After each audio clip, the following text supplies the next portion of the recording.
But let's continue talking about brands in America in 2019 because footwear brands are banding together in an effort to stop Trump's proposal to raise tariffs 25% in a letter to the president. Industry heavyweights, including Nike, Adidas USA, Foot Locker, and more than 160 other companies wrote, quote, "We write to ask that you immediately remove footwear from the most recent Section 301 list published by the United States Trade Representative on May 13.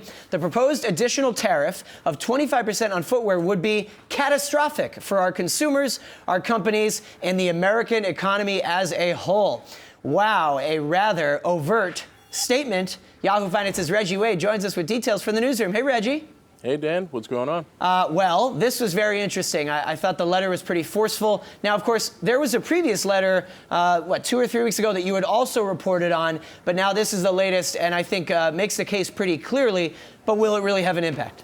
Yes, this is unprecedented. 173 companies writing to the President of the United States telling him no more tariffs. And like you said, this isn't just small companies. These are Nikes.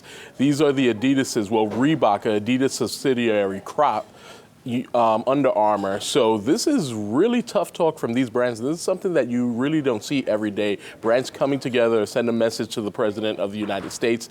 Now, as you say, what effect this might have, not too sure, because we know President Trump, once he gets on something, he said he would put more tariffs on $200 billion of goods, and he did that. He's told the U.S. Trade Representative to prepare tariffs on $300 billion remaining goods from China, and the world's waiting to see. Reggie, we've seen the Apparel and Footwear Association really out in front, even before the latest proposal coming from the president. Do we have a number in terms of the impact, the hit they can take if the current 10% tariffs on $200 billion in goods is in fact increased to 25? Well, I'm going to throw some numbers at you. The Federal Federal Footwear Distributors and Retailers Association of America reports that the average percentage of tariffs on goods is 1.9%, but for footwear that jumps up to 11.6%. So if extra tariffs are added, this could be catastrophic for the footwear industry, and a lot of that cost gets rolled over to the consumer. So it's the American people who are actually paying this.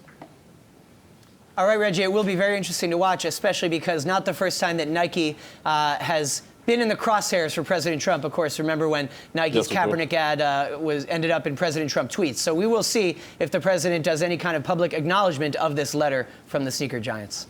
Thanks, Reggie. Thank you.